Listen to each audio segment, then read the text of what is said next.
of resistance is conductance. Okay. So the unit of measure for conductance is Siemens. Okay. Next,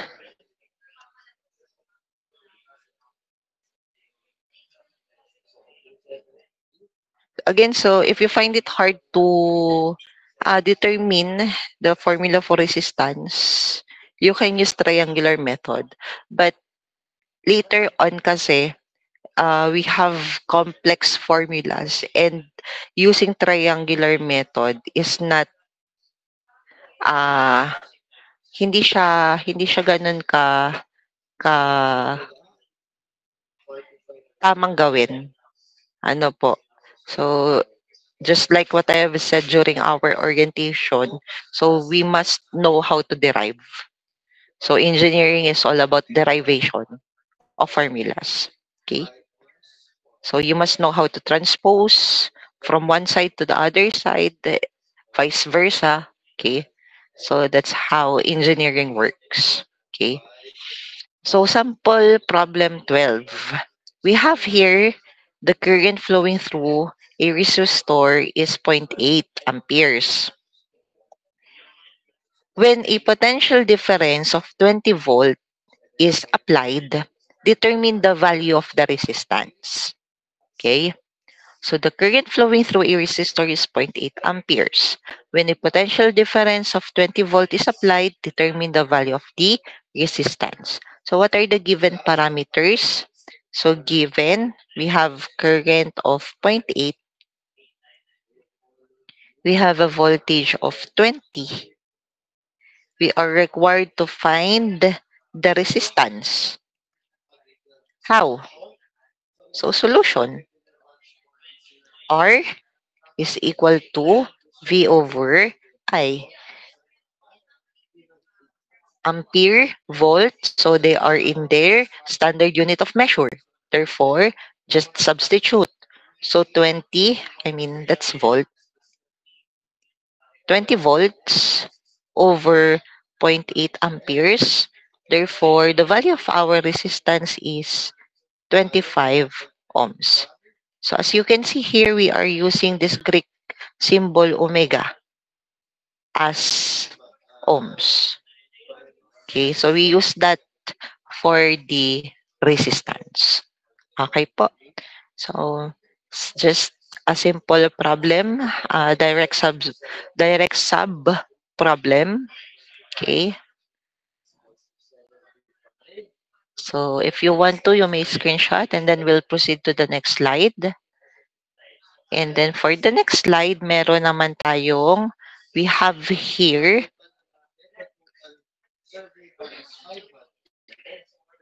a 100-volt battery is connected across a resistor and causes a current of 5 milliamperes to flow. Determine the resistance of the resistor. If the voltage is now reduced to 25 volts, what will be the new value of the current flowing? So for this problem 13, we have two conditions. The first condition is that we have a 100-volt battery, and the second condition is we have a 25-volt battery. So there is a reduction in terms of the level of voltage ng ating battery. Okay? The battery's voltage level. So there is a reduction. Okay? So how can we determine the resistance and the new value of the current? Okay? Meaning, the given here, so ang given po ay voltage. So we will write this as V sub 1. This is our initial voltage. And then I sub 1, 5 milliamperes. Then V sub 2, which is 25 volts. And then required, so we are required to determine the resistance and I sub 2, the new value of the current flowing. Okay, so the question is, Do we have R1, R2? And the answer is no. I mean, that R1 and R2 are just the same. Because the only thing that vary in our problem is the voltage. Naiintindihan po ba? Can you follow po that problem? Okay. So what we have here is two conditions. 100 volts, 25 volts. The resistor connected to that circuit doesn't change. That is why the resistance for that problem is just that resistance, nothing else. Okay po. And from that, we will just use that resistance to determine the new value of the current. Ano po? So, gagamitin lang natin yung resistance na yun para mahanap yung bagong current. Okay? Okay. So, let's solve. Solution.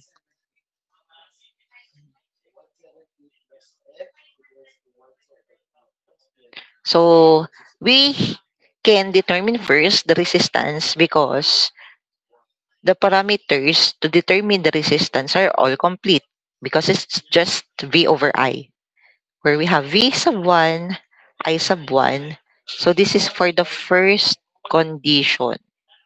For the first condition, where V sub 1 is 100, I sub 1 is 5 milli. Milli is times 10 raised to negative 3. Okay? So the answer is 100 over 5 times 10 raised to negative 3. You have 20,000. So I will just write it here. Therefore, R is 20,000 ohms. Or dividing that by 1,000, we have 20 kilo ohm. Okay, so that is our resistance. Okay. Then, for the second condition,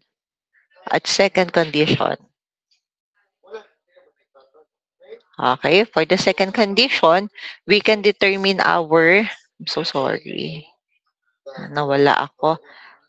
For the second condition, we can determine our I sub 2, the final value of current, by Ohm's law, V over R. So, using V sub 2 and then the resistance. Okay. So, we have here 25 volts. And then we have 20 kilo. Kilo is 10 raised to positive 3 ohms. Again, I will just write the answer below where I sub 2, therefore, I sub 2. So, 25 over 20,000 or 20 times 10 raised to positive 3 is 1 point. So, kindly check. So, kindly calculate it if my values here is correct. Negative 3 amperes. Again, 10 raised to negative 3 is milli. So, we can rewrite that as milliampere. Okay. So, that is our problem 13. Can you follow problem 13? Okay po. Thank you. So, susundan naman po, so ginamit lang natin yung nakuha nating resistance para mahanap yung bagong value ng current. Kasi yung resistance naman doon, yung resistor naman na nakakabit, ay yun lang din. Ano po, kaya hindi na natin siya babaguhin. But I will give you another technique. Another technique to determine the value of the new current, I sub 2. How? So, we know that I will just, oh my God. Okay. So, we all know that I is equal to V over R. Am I correct? From Ohm's law. This is our current. I is equal to V over R. Where I is directly proportional to our voltage V. Right? Therefore, if you have two conditions for a problem, okay, the problem consists of two conditions. you can use this concept to solve for the new value of current. Okay? How? Since your current is directly proportional to the voltage, meaning I sub 2 over I sub 1 is equal to V sub 2 over V sub 1. So you have this equation. And from that equation, okay, from this equation, you can substitute the value of I1, V1, V2 because we have that value, right? So I2 over I sub 1, which is 5 milliamperes, equal to um, V2, we have 25. V1, we have 100. Okay. So if we're going to cross multiply that, we have 100 I2 equal to what is 25 times 5 times 10 raised to negative 3 because again milli is 5 times 10 raised to negative 3. So that is 0.125. Okay? And then from here, since you've already multiplied 5 MA 25 and this is the result, ano po? That's the result. Okay. Now divide both sides by 100. Okay.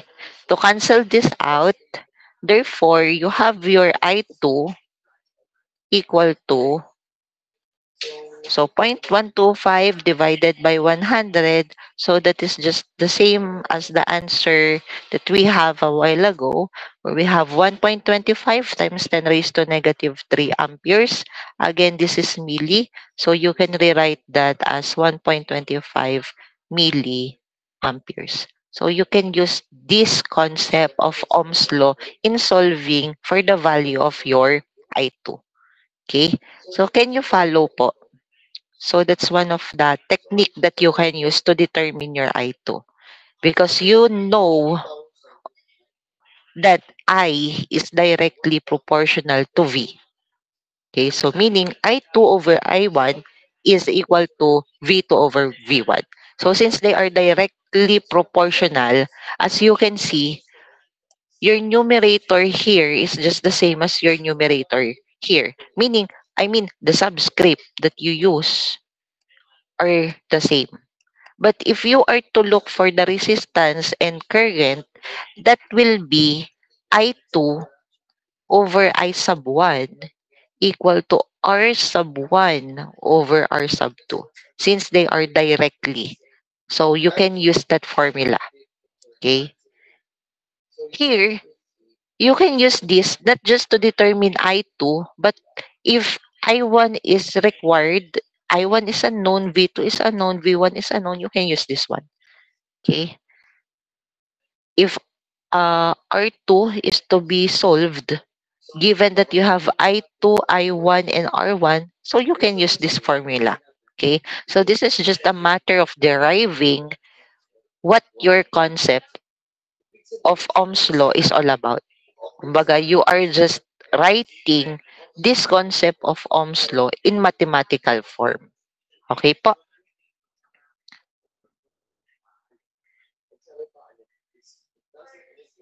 Can you follow po? Can you follow naman? Nasusundan naman po. So, technique po yun. Ano, kaya nga sabi ko sa inyo ay kailangan maalam tayong mag-derive.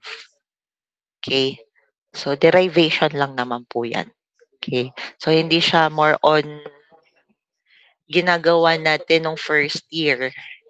Ano po, kasi sa, parang baka, kasi sa first year nyo, mga direct sub lang. Ano po, so dito sa circuits 2 or ay circuits 1 or in your second year, third year, fourth year, it's a matter of derivation. So you are utilizing all the formulas that you've learned and then join them together to derive another formula. Okay? So next po.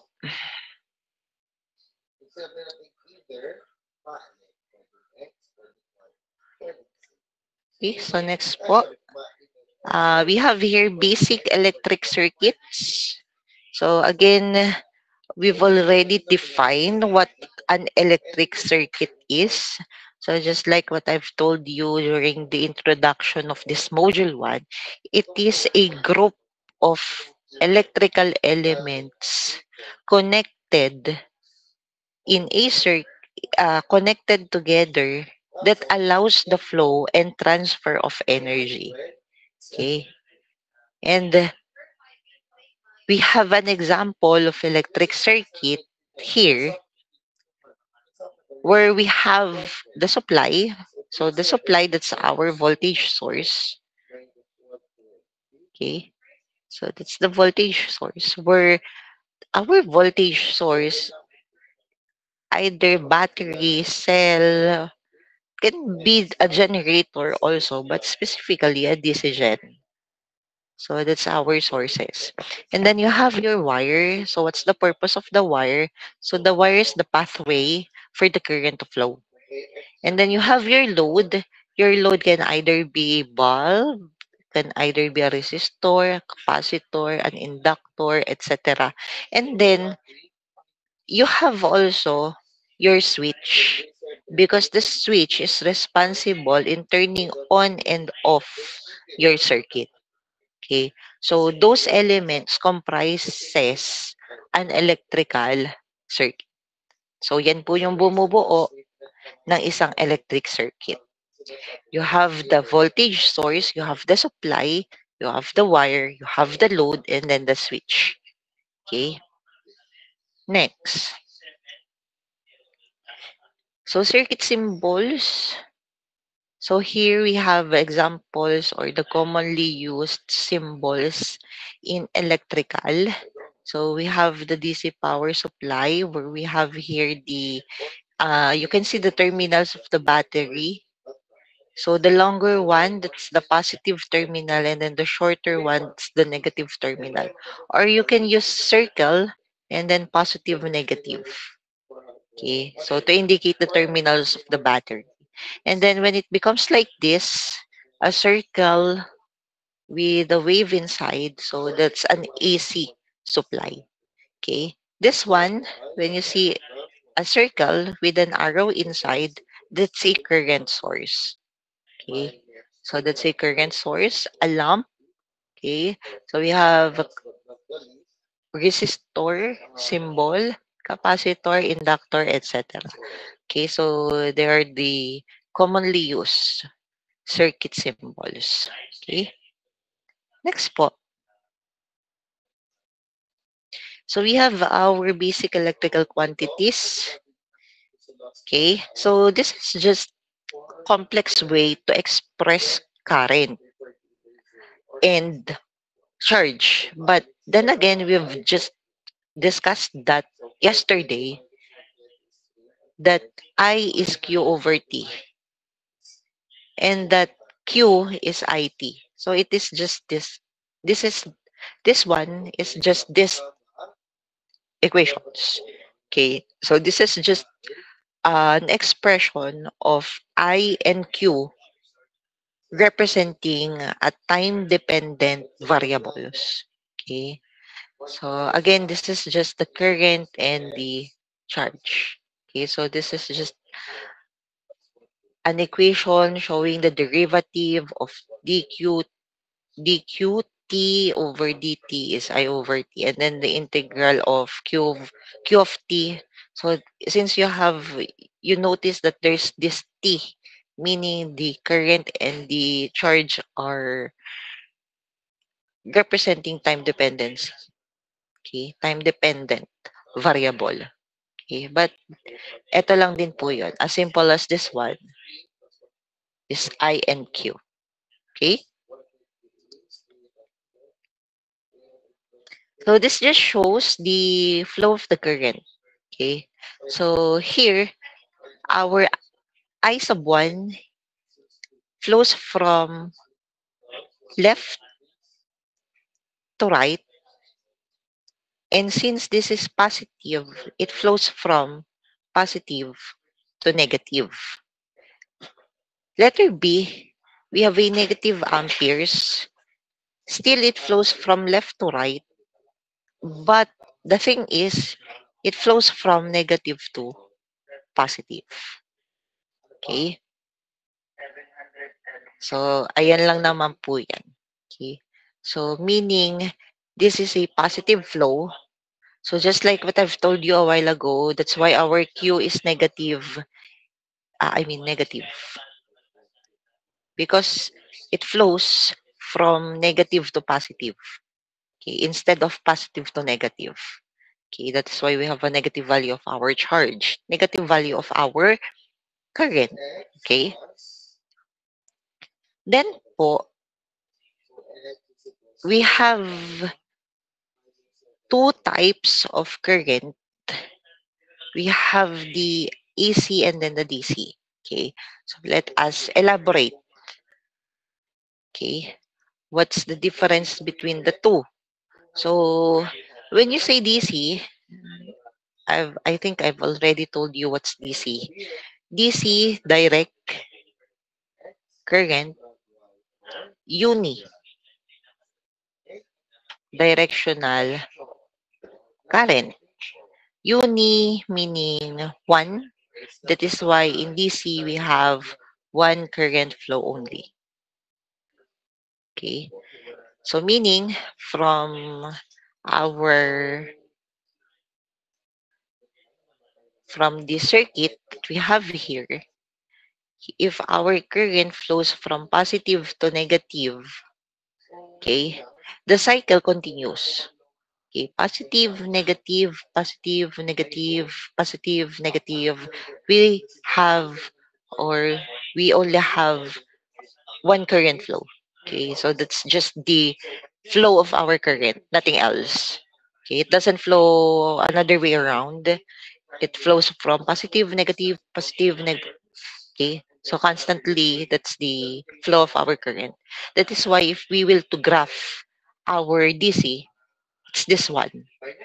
So you can see from 0 seconds up to t seconds, the value of the current is just constant.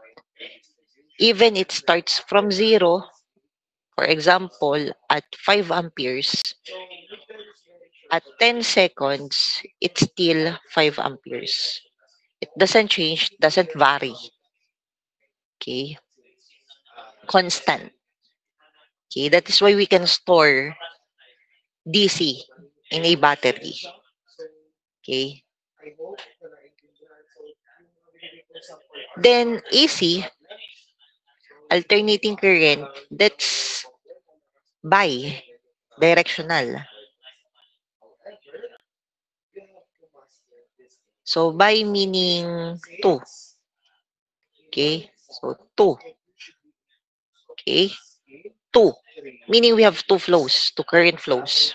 Because when it comes to AC, so when we say AC, so we have here the source and then the load. So this positive negative, so since nga the current flow is conventional, positive to negative, at some point of time in AC, this positive and negative becomes positive negative. That is why instead of flowing through the source, it flows to the other side, to the other terminals. Okay? Since positive negative, it becomes positive negative, positive negative, positive negative. So that's AC. Okay? Two flows. Okay? That is why when you represent AC in a graph, when you illustrate it by graph, you can see this wave because it shows that your AC, either voltage or current, are varying with respect to time. So it varies with respect to time. It doesn't constant. It's not constant. It varies with respect to time. It change over time. Okay po. That is why we can store AC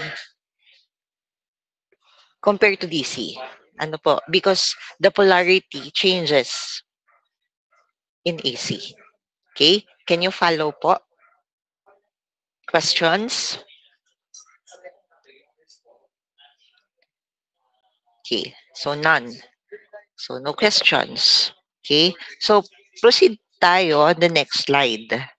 Okay, again, we have two types of current, the AC and the DC. DC being unidirectional, one current flow. And then AC, we have bidirectional, two current flow. Again, in AC, polarity changes. That is why the quantities vary with respect to time. Okay. So here we have voltage, again voltage that is also referred to as electromotive force, as potential difference, as electrical potential, where that's the difference between the 2 points in a circuit. Okay. So here you will just see the voltage representations. So how voltage is represented or presented. So dito lang naman po,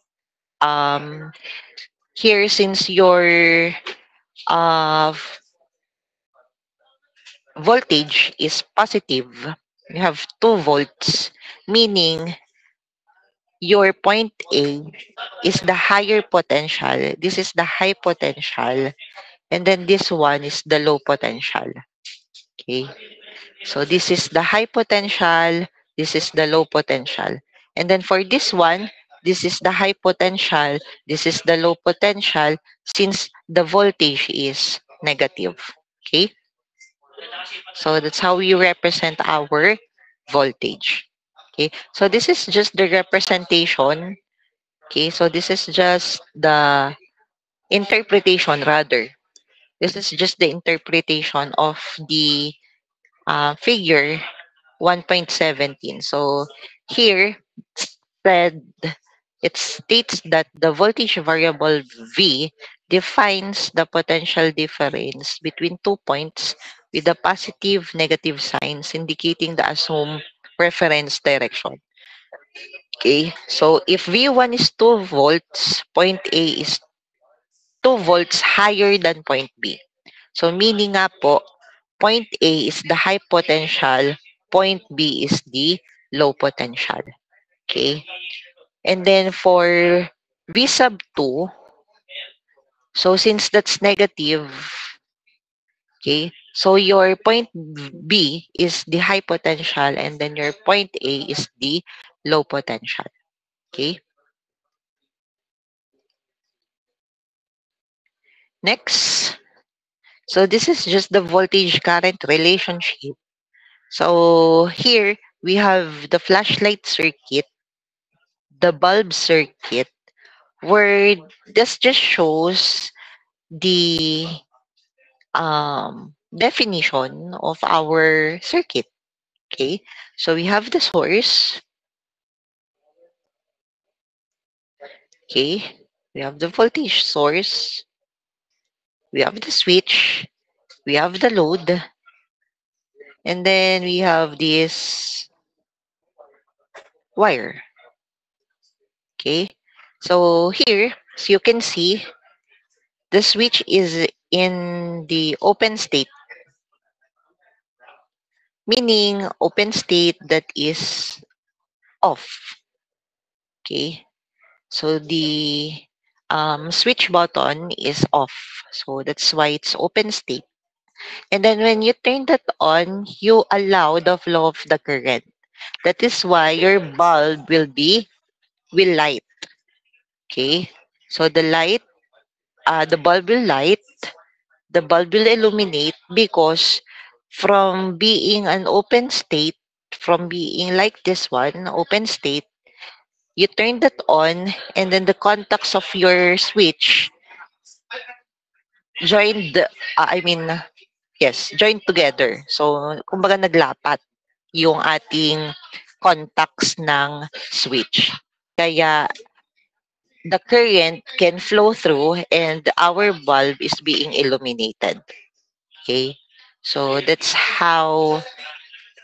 um, that's how the current flow through our circuit. Okay po.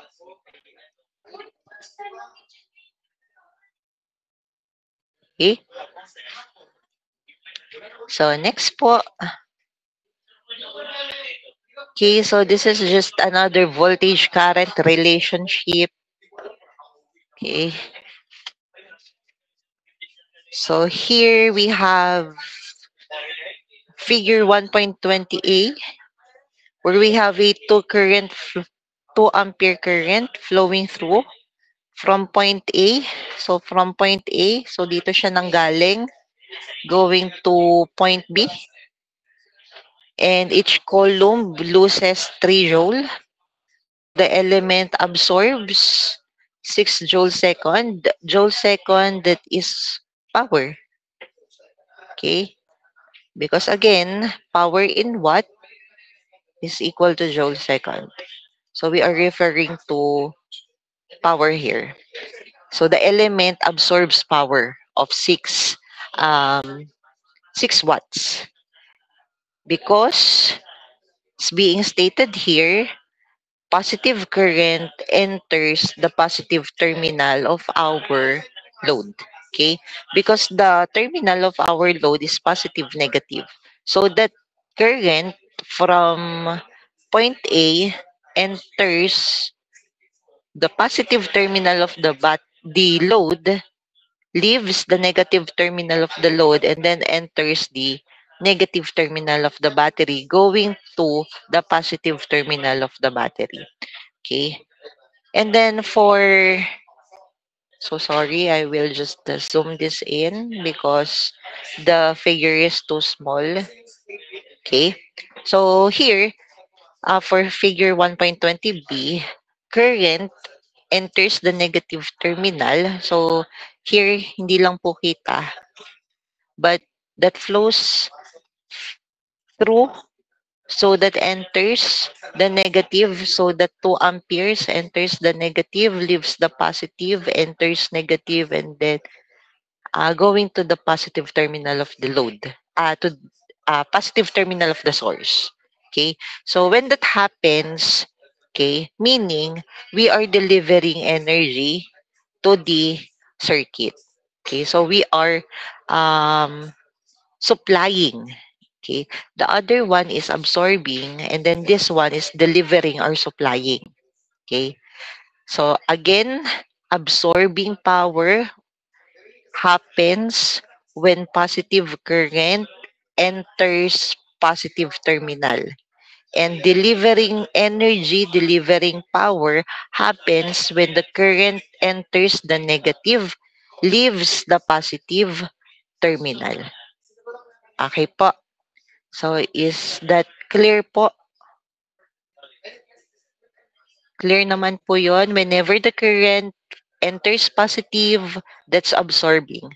When the current enters negative, that's supplying. Okay? Now, for us to determine also whether the power is absorbing and supplying, look for its sign convention. Because a positive power means absorbing power, and a negative power means supplying or delivering power. Okay po? So, yun lang naman po. Just remember that. A positive power means absorbing power. A negative power means supplying or delivering power. Okay? So, we have here a situation. Okay? We have here a situation wherein suppose that your car will not start. To determine whether the battery is faulty, you turn on the light switch and found out that the lights are very dim, meaning it indicates a weak battery. So you borrow your friend's car and set a jumper cables. So however, how do you connect his car's battery to yours? And what do you want his battery to do. So this is just a situation wherein your car doesn't start. And per checking, the light bulb is very dim. And when the light is dim, it indicates a weak battery. So you borrow your friend's car and then what do you want to do? You want syempre to supply energy from your friend's car to yours. Am I right? So what we're going to do here is to supply energy from your friend to your car. Okay? So that's what will happen. Po. That's what you want to happen. Okay? So this question answers you want to supply energy from your friend's car to yours, to your car. Okay? But how will you connect his car's battery to yours? You can connect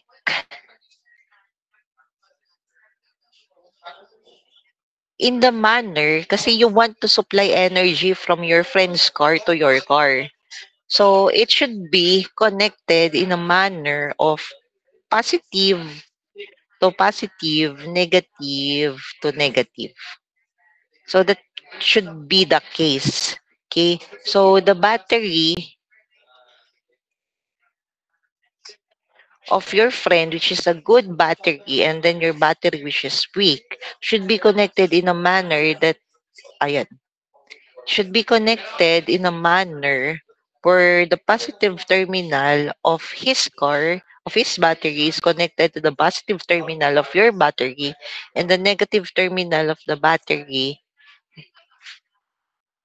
to the negative terminal of your battery. Okay? So that should be the manner of connection. But sometimes there are instances that it should be connected in a manner of positive, positive, and then negative to chassis.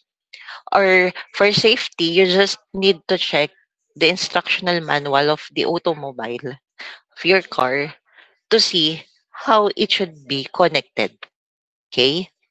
So that's for that situation. Okay po.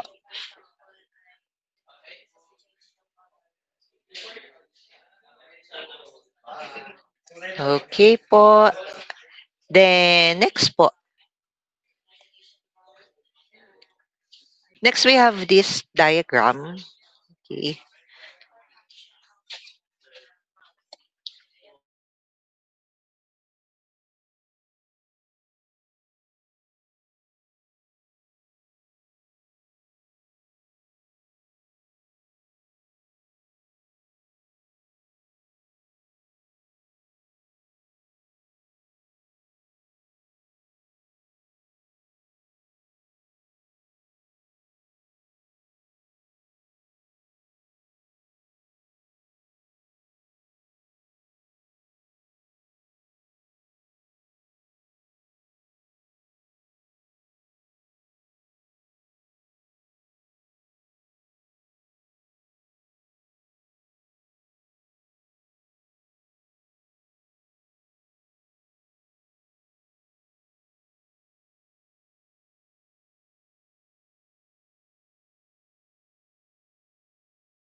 Okay po.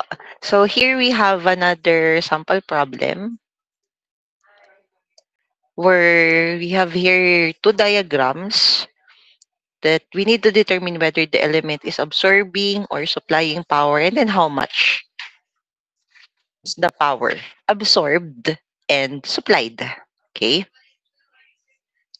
so how? So as you can see here, oh my god.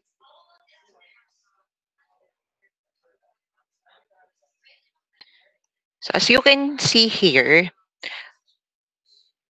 the current direction is from left to right. Okay. Okay, so that's the direction of the current. Okay, and from that direction of the current, so you can see since it flows from left to right, okay, left to right, meaning it will enter the negative terminal of our load. Am I correct? Okay. Therefore, if it enters the negative terminal of our load, what will happen? To determine power, that's VI. Therefore, V is 2 volts. I will be negative 4 amperes since it enters the negative terminal. So we have negative 8 watts, negative power meaning supplying power. Okay? And just like what we've discussed a while ago, if the current enters the negative terminal and leaves the positive terminal, so that's supplying. Okay? How about the other one? Okay? The other one here, as you can see, uh, you'll be confused because the direction is this one from from left to right, right? Okay. So meaning you'll be confused because as you can see here, your current is negative. If it flows from this point to this point, it should be positive. So meaning the direction of the current here is opposite to the actual direction it should flow. Okay? It should be from here, from right to left. Okay? So meaning, since it flows from right to left, it came here. Where it enters negative, it enters positive. It should be 2 amperes. But since the sign convention is negative, meaning it came from the negative going to the positive. Okay? So meaning, to determine the power, that's VI, which is equal to 2 volts. That's still 2 volts. And then negative 2 amperes. So we have negative 4 watts. Since that's negative, and since that enters, the current enters negative, it is supplying. Okay po. So that is our problem 15. Okay? Okay.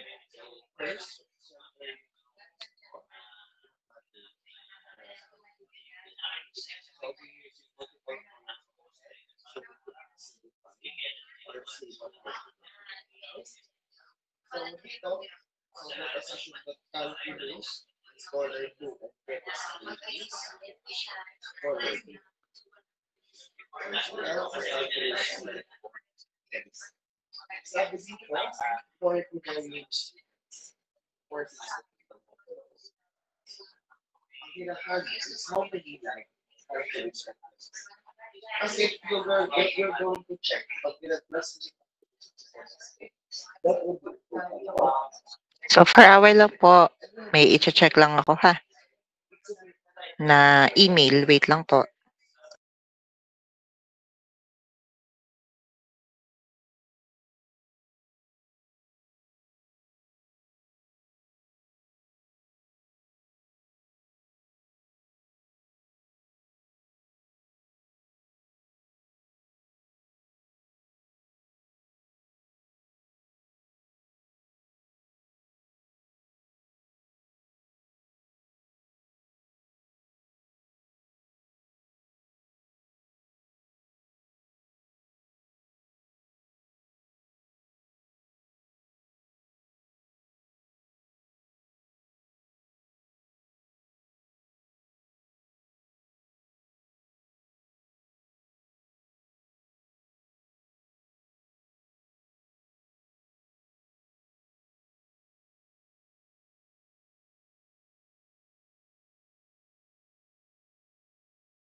Okay, so let's continue.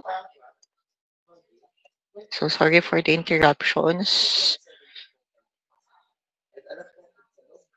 Okay, so here we have circuit elements.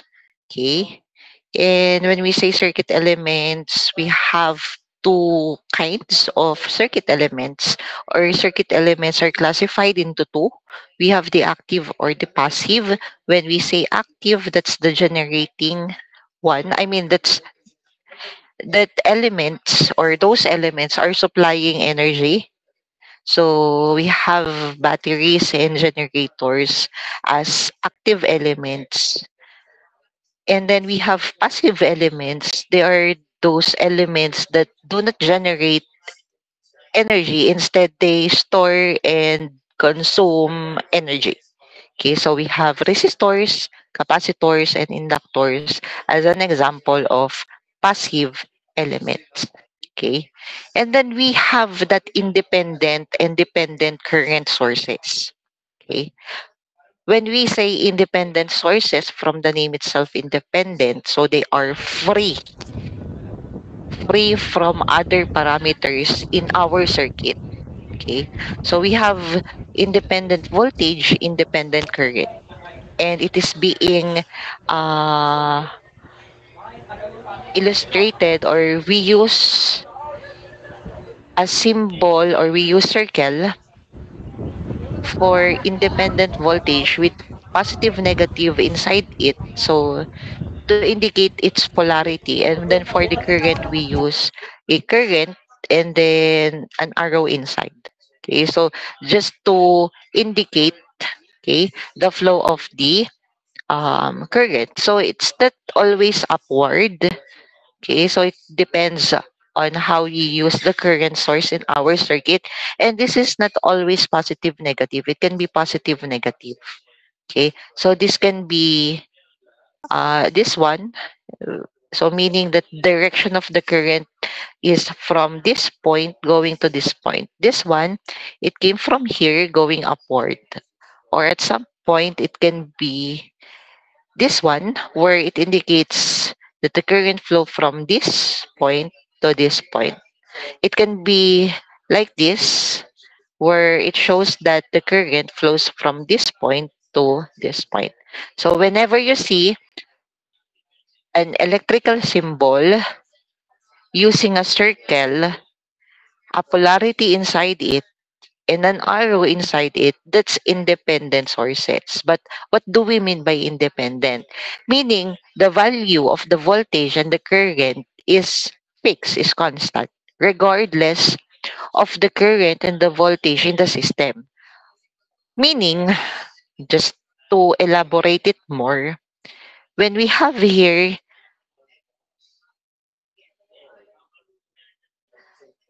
a voltage, let's say that's 5 volts, and then we have here a current source of 10 amperes, regardless of this current, this voltage is constant. Okay, meaning that's still 5 volts, regardless of this 10 amperes. Okay, and then this 10 amperes is still 10 amperes, regardless of the value of that source. Okay, can you follow po? So kahit ano po mangyari, hindi magbabago yung voltahe at amperahe natin. Fix lang yon. Ano po, kahit pa may ibang value yung voltage and current natin dun sa system. Okay? Independent. Malaya. Ano po, free from the current and the voltage inside the system. Okay? How about dependent? When we say dependent, from the name itself, dependent, depends. It depends upon the other parameters in the circuit. Unlike the other one, it's free from the other parameters. Regardless of its value, it's still 5, it's still 10. Okay? Here, it's dependent. That's why it depends on that parameter. And then to draw a dependent source, we use a diamond symbol. Okay? So whenever you see diamond with a positive negative sign, that's dependent. When you see a diamond with an arrow inside, that's dependent current, dependent voltage. So how is this? How these dependent sources work? So unlike independent, they are free from the other parameters. This is dependent on the other parameters. For example, we have here a voltage, a dependent voltage source. And then we have here, let's say we have here a current flowing, and that is Ix. Okay, so let's say that's Ix. This voltage source, let's say that's 5 Ix. Okay, okay, you can see that. So this is Ix, this is 5 Ix, meaning this voltage source depends on this current because the value of this current will give the value of this voltage. Can you follow po?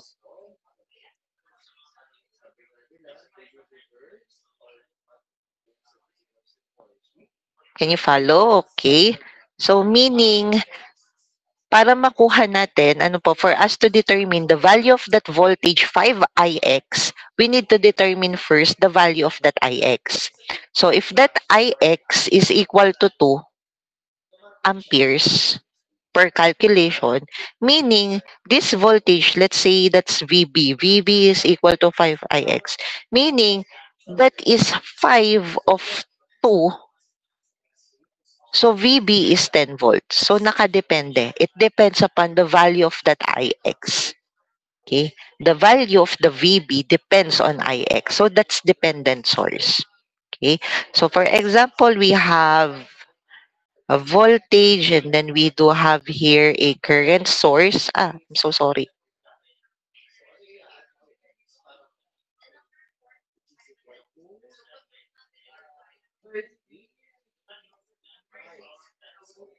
Ayan. So we have here our circuit. Meron tayo we have here, let's say VA. And then we have here a current source, and this current source is 2 VA. Meaning, this current source is dependent to VA. This is VA. Okay? So if this VA is 100 volts, meaning the current here is twice your 100 volts. Okay? So dependent. And then we have four types of dependent sources. We have VCVS, VCCS, CCVS, CCCS. So voltage controlled voltage source, voltage controlled current source, current controlled voltage source, and current controlled current source. Kasi po, it's just, it's not always, it's not always uh, what we have here is V V and I, okay? And then I and V, okay? So it can be also voltage source supplying, a voltage source depending on to another voltage source. It's not always voltage and current and voltage, kumbaga vice versa. But it can be also voltage, current. Okay po. So that's the four types of dependent sources. And then lastly, we have here our sample problem 16. So that's the last slide for our module 1. Ano po? Ay, sabi naman ni Mr. Reyes natapos din ang ma'am. Okay. Hindi nga po, kaigi ko nga akong nakikinig sa inyo. Oh, parang ikitulog na kanina. Alay, hindi ho. Alay, hindi ho. Siya, kung igi pa ang pakikinig ni Mr. Reyes, let's continue to our module 2. Siya na lang po, please. Siya na lang. Sana ho, pwede naman ho, stop muna, tapos tsaka na lang ho natin ipagpatuloy sa susunod. Ay, okay. So, we will just continue it to our next meeting. Okay. Sige, malakas naman sa akin si Mr. Reyes So, pagbigye. Baka makaiyak. Okay. So, okay, let's proceed to our last problem so that Mr. Reyes can sleep. Ano daw po? Baka kailangan nyo po itlog. Kailangan ng itlog, ano? Oo, nagpapa-order ho ako. Order na ho. Nagpapa-order pala rin ng itlog. Meron pa ikaka-order laang. Sayang naman ako. Kung yun ho sayang na order, ay kalaki ho ng discount. Aba nga naman. 50% ga? Hindi naman ho. Ilugi naman ako. Ay, kalaki 50. Sabi mo yung malaki malaki ang discount. Di 50% agad. Oo. Hindi na ho. Basta kayo. Sige ho. Okay. Okay, so let's finish this module so that you can sleep. May class ka pag ang sunod. May klase pag ang 08. Wala na. Okay, last na pala ako. Siya. Sige, so let's discuss this problem 16. So here we just need to determine the power absorbed. Yan, lobat na din ang aking pen. Okay, so here we need to determine the power absorbed or supplied by the elements in the network. So by inspecting our given circuit, okay, so by inspecting the given circuit, so as you can see, the current flows from this point going to this point. Therefore, we have here a current from this point to this point. So, bakit hindi siya ayan. So, from the top to bottom and then from right to left. So, that will be the flow of our current. So, from left to right, up, down, and then right to left. So, that's the flow of the current. And then down, up. So, that's the flow of the current. Okay? So, here, so since you have here 24 volts, that's the total voltage because that's your supply. So, meaning, VT is 24 volts. How about this 2 amperes? Since that 2 ampere came from your source, so dito lang po siya nanggaling. That means that is your total current. 2 amperes. Okay? Then, you have your V, you have your I total. You can determine your P total. So, how? V and then I. VT, IT. So, just substitute 24 to, we have a total power equal to 48 watts. Okay po. Now, what we're looking for here kasi is the power for the first and second element. Okay? So for this first and second element. Now that you can see here, your 2 amperes enters, 'di ba? So I will just remove that so you can see it clearly. It enters the positive and leaves the negative. Meaning, for you to determine your P sub 1, your power at element 1, that's V1 I sub 1. And your V here is 6 volts. So you have 6 volts. And then since your current flows or enters positive to negative, so that's positive current, 2 amperes. Therefore, we have 12 watts. And since this is positive, this is absorbing. Okay? Positive power means absorbing power. Next, P sub 2. So you can determine that by V sub 2, I sub 2. What's your V sub 2? 18 volts. And then, your current enters positive, leaves negative, so positive. So still 2 amperes is the current that will flow through your second elements. Because as you can see here, that's the current that will flow through that element. Okay? So this means that we have 36 watts, that's positive. Therefore, that is absorbing. Okay po? Now, for you to check whether you calculated the correct answer, your P total must be equal to the summation of your power. Meaning, if your P total is 48 watts, your P1 is 12 watts, and your P2 is 36 watts. 12 plus 36, that is 48 watts, which is correct.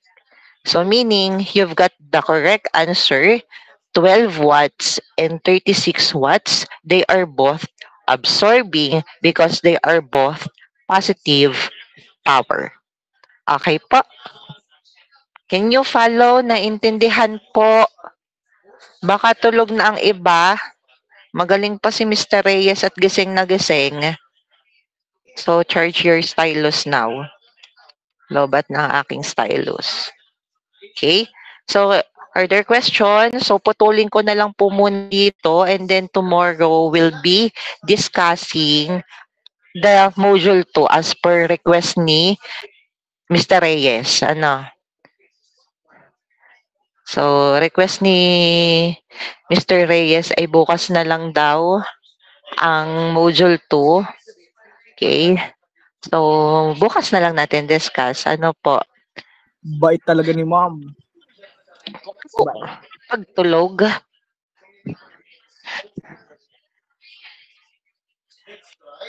Ayan. So, okay lang po. We will continue na lang tomorrow. Kasi medyo mabigat-bigat din naman nga yung module 2 natin. Because that's the start na talaga of electricity. Okay, so the module 1 is all about basics. So tomorrow we'll be discussing topics related to electricity na mismo. Okay po? So putulin ko muna dito, ano po, and then continue natin tomorrow. So may mga tanong pa ba? Wala naman na? Wala naman na? Wala na po. Wala na po. Ayan, oh, talaga namang thumbs down si Mr. Reyes. Ang ma'am naman, pinapahaba pa. Sabi ng wala ng tanong. Okay. So, yes. So, that's it po muna for today. So, thank you for participating here in our meeting and then see you all tomorrow. Okay. So, thank you everyone. Thank you Thank po, you ma'am. po. Good night Thank you po. po. God Good bless night Sige po po, na sige po. agad.